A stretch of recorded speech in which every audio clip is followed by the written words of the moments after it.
Bom dia, boa tarde, boa noite, amigos e amigas que vêm seguindo o canal Abya-Yala, isto é, comunicação popular, nômade e pluriversal. E hoje eu vou trazer um assunto muito importante para entendermos as raízes do capitalismo. Muito se fala por aí do capitalismo, que o capitalismo é isso, o capitalismo é aquilo. Às vezes existem controvérsias em torno ao significado do próprio termo capitalismo, né? Como se fosse um conceito que tivesse surgido do nada, como se tivesse surgido de algum contexto, digamos, natural entre os seres humanos. E esse trabalho que eu trago aqui para vocês em forma de uma aula virtual, através do canal, né, que o canal não é somente um canal que promove feiras ou faz eventos em determinados lugares, ou mostra atividades específicas dos povos indígenas, dos povos originários, dos povos tradicionais, dos quilombolas, dos sementeiros, né? Ou dos extratores naturais de produtos que a natureza, ou que aquilo que chamamos de natureza, nos dá como uma forma que nós determinamos de chamar de recíproca ou reciprocidade. Mas nessa ambiência filosófica na qual eu trago alguns temas específicos, conceituais, premissas, preceitos, é muito importante destacar o giro decolonial que o mundo está dando, também em virtude das crises climáticas e ambientais, que são crises da civilização, dessa civilização na qual ainda estamos imbuídos de forças subjetivas e quase que sobrenaturais que se impõem mediante a força, impõem seus métodos que fazem com que hoje nós vivamos esse momento crítico da humanidade. Dentro da ambiência filosófica, existe um texto que deveriam ler e que eu vou colocar na descrição do vídeo, para que vocês conheçam a raiz daquilo que hoje denominamos de capitalismo, neoliberalismo, neocolonialismo. Lembremos que nós ainda somos territórios em processo de uma neocolonização em virtude de alguns discursos de figuras políticas reacionárias que nos retrotraem a uma história de 5 séculos e mais de devastação, de destruição, de ofensa e humilhação. Lembremos que antes de existir essa civilização moderna ocidental, já existiram grandes pilares culturais da humanidade que em nenhum momento eles trataram a natureza como objeto e sujeitos também como objetos.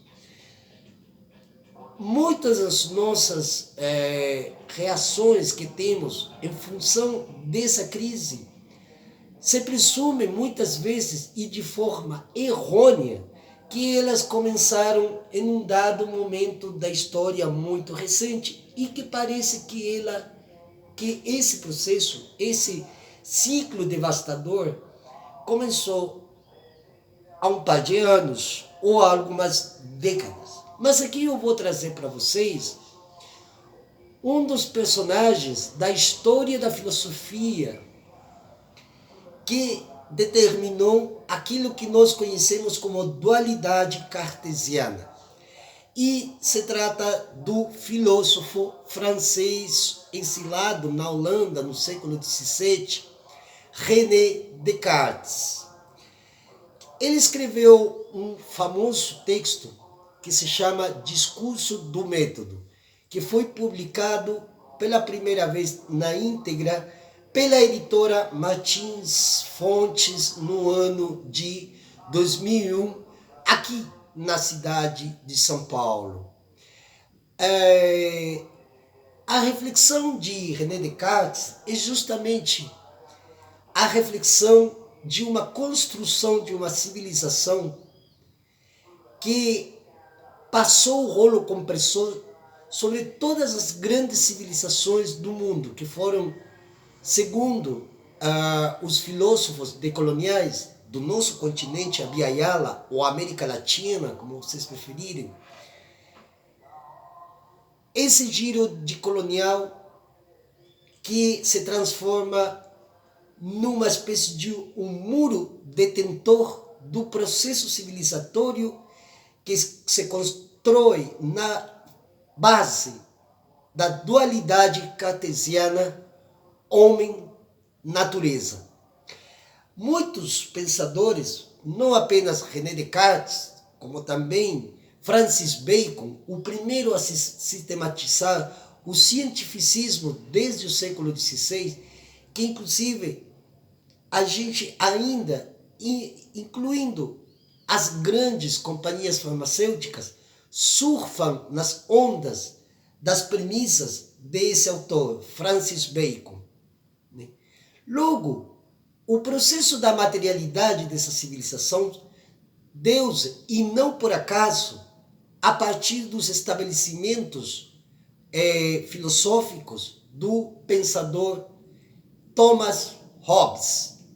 Esses três autores determinaram, ao fim, a forma como essa civilização ocidental, que já se gestava de forma incipiente na Europa desde o século XI, determinou aqui na América o seu lugar de prospecção daquilo que hoje chamamos de capitalismo neoliberal. Quer dizer que é o capitaloceno o grande formador de uma sociedade que determina as classes, as raças e o gênero, e outras categorias de exteriorização do ser humano perante a sociedade e diante das instituições que foram criadas mediante os fundamentos desses três autores.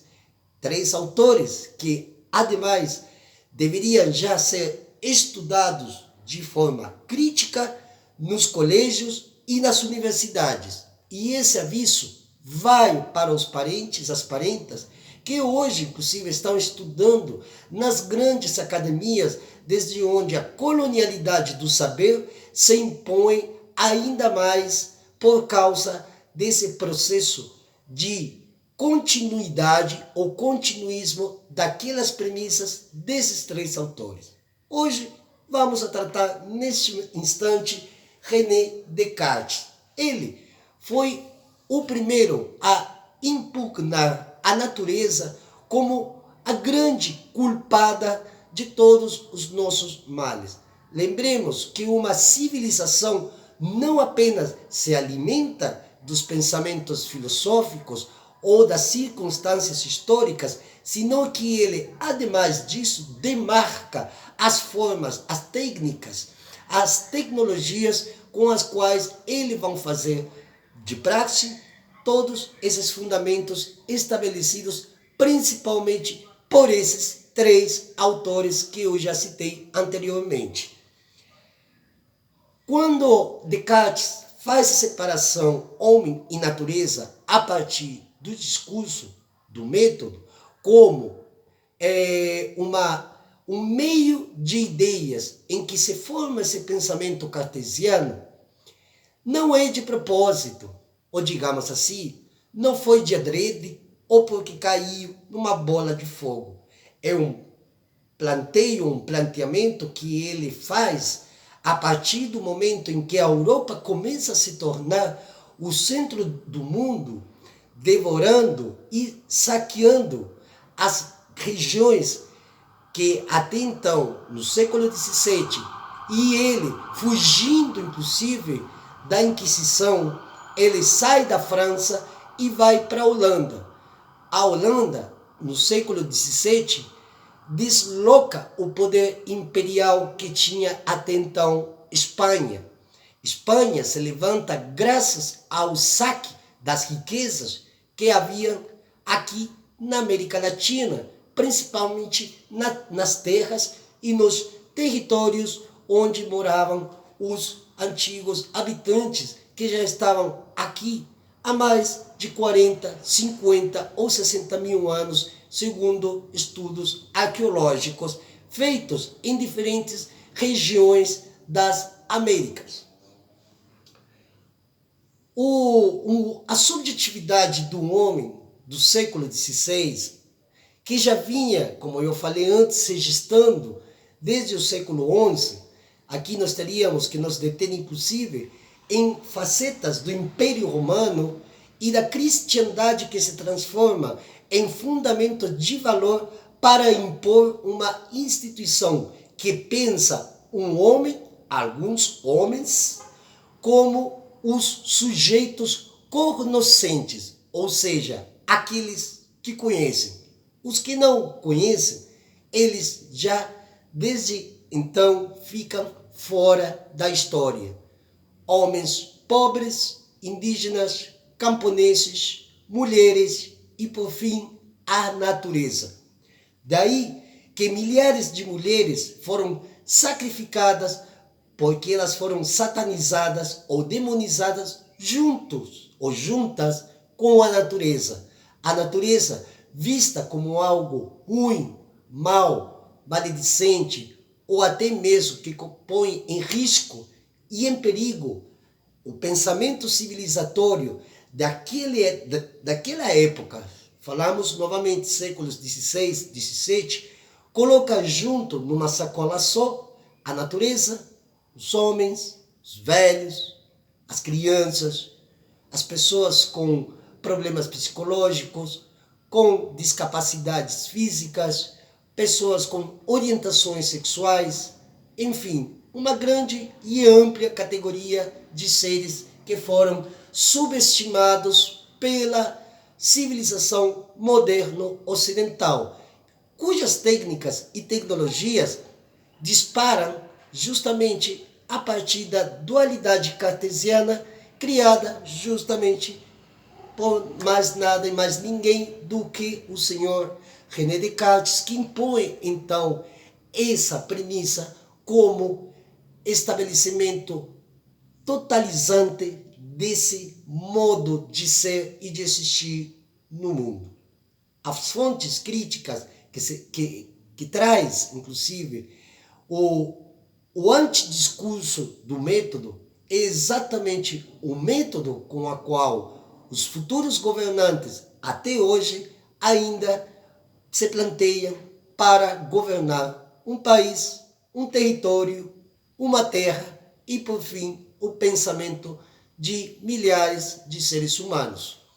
Hoje, estamos justamente numa etapa em que, se nós não voltarmos a pensar ou a rever as nossas formas, o nosso chip mental, se o chip mental não muda, nós continuaremos por muito mais séculos, se é que ainda o meio ambiente, tal qual como nós conhecemos, exista e gere as condições de reprodução da vida humana e não humana. as tecnologias utilizadas para criar esse percurso histórico baseado nas premissas dessa civilização cartesiana, dualista, moderno ocidental, são as bases, é a fonte, é a raiz das nossas problemáticas atuais. Lembremos que o capitalismo surge no século XVII e surge principalmente no século XVI com a tal da descoberta das Américas. Vendo eles uma terra propícia para implantar um modelo que eles durante séculos lutavam para implantar e implementar na própria Europa, principalmente na Europa Ocidental, ao chegar nas Américas e no Brasil, correspondentemente, eles viram uma espécie de uma terra fértil para colocar em vício e prática todos esses fundamentos que logo mais vão se aperfeiçoando na medida em que o pensamento filosófico universal ocidental universalizado começa a ganhar cada vez maiores proporções e dimensionalidades. O discurso do método trata pela primeira vez a questão de Deus, suplantando Deus pela natureza. Esse Deus que se forjou mediante os concílios papais, dos clérigos, dos sacerdotes, dos eclesiásticos, que constroem a narrativa de uma cristandade que se supõe superior a todas as outras formas de ser, de estar no mundo, com todos os sentidos que essas terminologias possam ter, incluindo dentro da própria ambiência espiritual. A civilização moderna ocidental, para se impor então com essas premissas, ela teve que passar o rolo compressor por em cima de todas as grandes civilizações que haviam existido no mundo.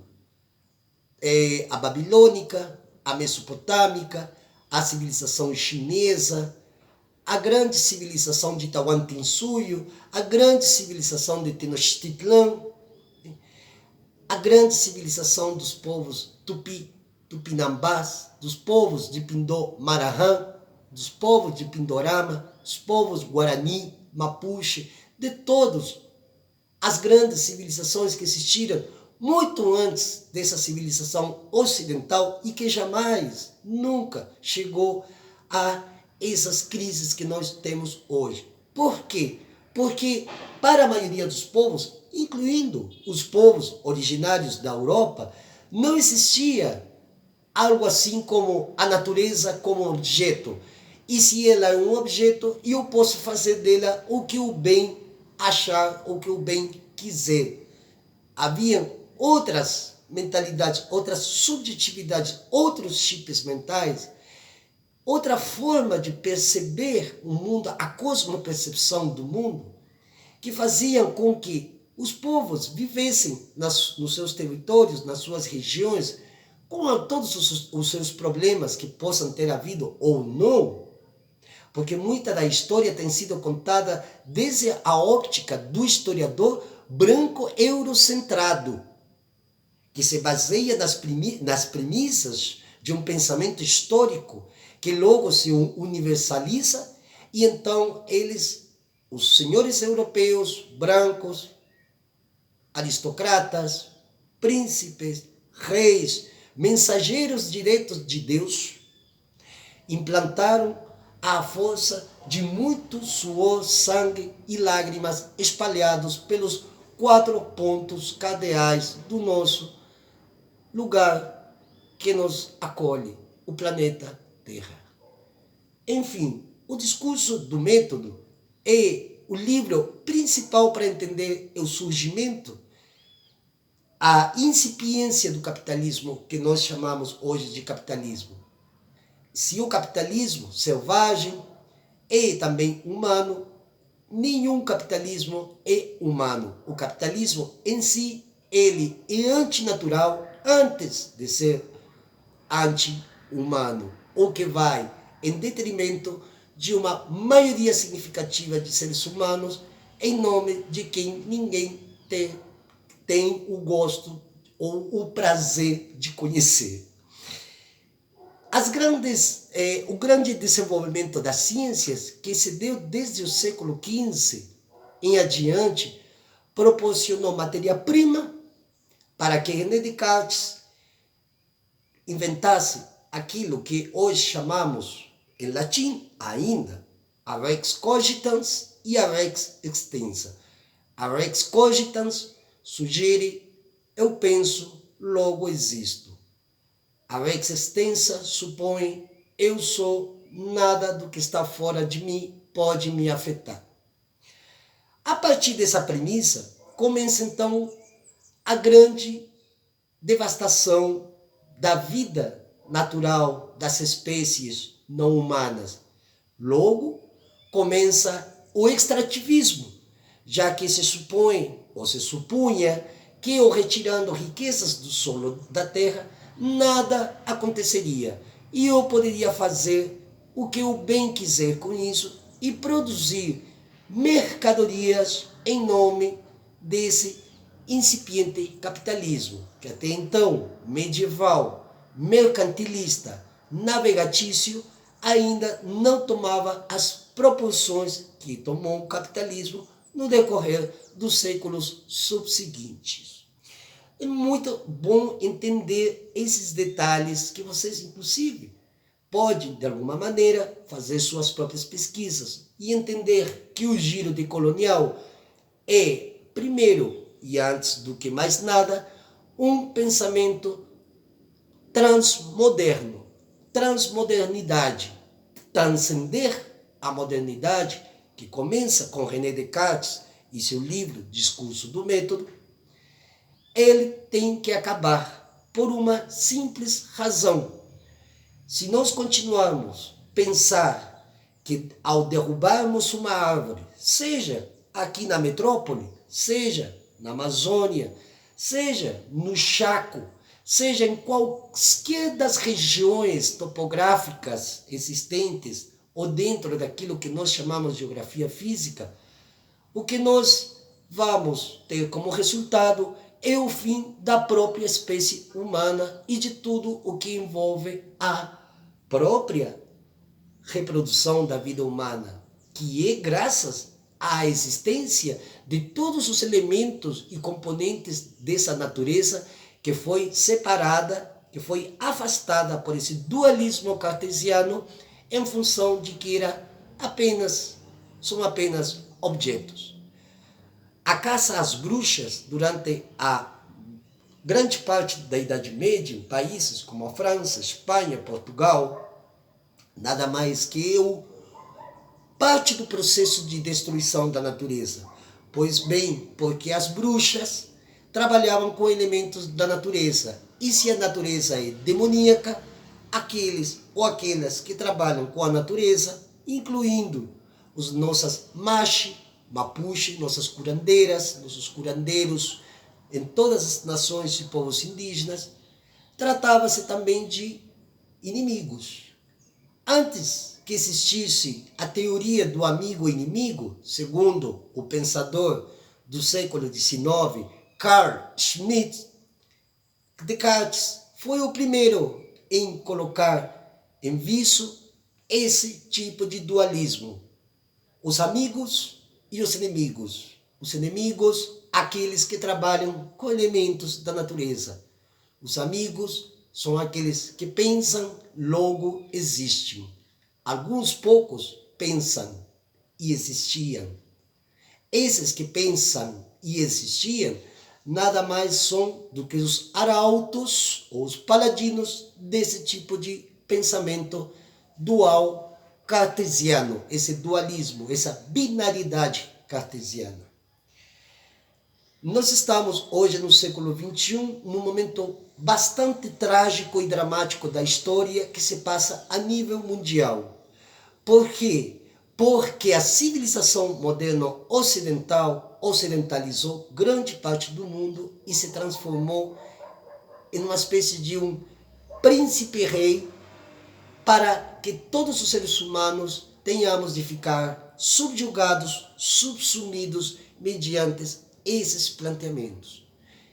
O capitalismo surge com René Descartes a partir do momento em que se demonizam certos elementos da vida e que são colocados apenas como algo utilitário ou que tem uma utilidade de valor. Daí surgem os grandes pensadores sobre a teoria do valor, que inclusive, com o economista David Ricardo, acaba impermeabilizando esse processo de mercadorização de todas as coisas. Tudo tem valor, tudo é comprável, tudo é vendável e, portanto, sempre haverão, como já existiram, alguns que deterão o poder de adquirir todas as riquezas e seus lucros mediante esse processo de mercadorização, que hoje está imbricado intimamente nas premissas das leis de mercado, da qual tantos neoliberais se gabam e que devem saber, no fundo, quem tem consciência e leitura, que eles nada mais e nada menos retrotraem toda uma história do pensamento filosófico universalizado, ocidentalizado, que propôs esse esquema de cultura, de subjetividade, de ontologia, né, que é o capitaloceno, contrário ao antropoceno. Sou contra, e aqui falo em primeira pessoa, contra esse conceito de antropoceno. Por quê? Porque muitas pessoas falam, por exemplo, é o ser humano ou os seres humanos que destroem o mundo, o planeta. Isso é uma falácia, de fato, já que antes do surgimento desse modelo de civilização, existiram muitos modelos de civilização que jamais combinaram ou acabaram derivando numa situação tão trágica e tão dramática como as atuais. Seres humanos existiram durante milhões de anos, enquanto a Terra e a sua geologia foi produzindo mais condições para que os seres humanos possamos viver, coabitar, coexistir. Na civilização, a grande civilização de Tawantinsuyo, que jamais foi império, e ao mais poderia se chamar como organização social o incanato, toda criança que nascia já tinha direito a um quinhão de terra. Porque essa terra não era ou não estava sob o domínio do Estado incaico. Estado esse que jamais existiu. Portanto, a terra ela tinha um viés de propriedade coletiva e que ia passando de geração em geração para que todas as crianças pudessem ter uma vida digna desde sua nascença, desde o momento que vem a luz. Olha que diferença. Hoje uma criança nasce e ela só nasce sem saber se amanhã vai comer, se hoje terá o leite materno e se no futuro próximo ela poderá desenvolver suas habilidades e aptidões e que essas habilidades, essas aptidões sejam referentes a seu modo espaço-temporal de viver. Antes de qualquer modelo de colonização temporal e espacial, havia o que se conhece hoje por espaços de subsistência. Os espaços de subsistência sempre existiram, tanto é que na América, ou nas Américas, quando os indígenas foram perseguidos pelos conquistadores colonizadores, e logo, quando chegaram os parentes de matriz africana, que também foram perseguidos, humilhados, violentados, agredidos, ambos os dois se uniram para tentar enfrentar o rolo compressor dessa modernidade que se instalou aqui, nas Américas, desde o século XVI. Nessa junção de dois povos surgem outros povos que ainda conservavam os velhos modos ou modelos de ser e de estar no mundo, baseados na premissa do respeito. Primeiro, para com a Mãe Terra. Daí o conceito de Pachamama, que é muito comum nas regiões dos países do Planalto Andino, o que hoje é parte do Chile, da Argentina, Equador, Bolívia, etc.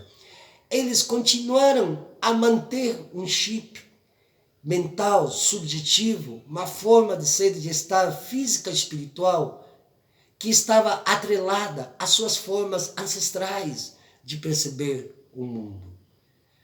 Mas o rolo compressor da civilização moderna ocidental destruiu muito desses conhecimentos. Hoje, nós estamos nessa retomada ancestral, justamente cavucando subterfúgios da Terra para encontrar esses saberes, para decodificá-los e trazê-los à superfície e colocá-los em praxis, como forma de resistência e enfrentamento ao modelo do dualismo cartesiano inventado pelo senhor Descartes e que até hoje está trazendo mais problemas do que soluções. Espero que com esse vídeo eu possa ter trazido um pouco dessas comparatibilidade e a incompatibilidade entre o pensamento da civilização moderna ocidental conjeturada pelo senhor René Descartes e aqueles outros dois autores, Francis Bacon e Thomas Hobbes. Hobbes, como muitos de vocês sabem, ele, na sua premissa, durante o pensamento imaginário da criação de um Estado que viria a colocar ordem no lobo dos homens, os homens como lobos, porque na cabeça dele sempre dizia que os seres humanos apenas estavam para competir uns contra outros. Esse pensamento de Hobbes foi o que deu passo ao que chamamos de neoliberalismo, hoje ainda defendido por muitas figuras políticas, incluindo uma que muitos de vocês já devem ter ouvido e que está nos favoritos nas eleições presidenciais da República Argentina. Esperemos que, de fato, o povo de lá pense um pouco e reflita sobre as graves consequências caso esse modelo de pensamento, que é a retrotração histórica de um pensamento que já veio conjeturado, foi escrito, sistematizado, como o discurso do método de René Descartes. Espero que esse senhor não seja escolhido como o próximo regente do país. Caso contrário, se ele for escolhido, eles passarão lá o que o Brasil viveu nos 4 anos do regime anterior e que também é parte de um processo histórico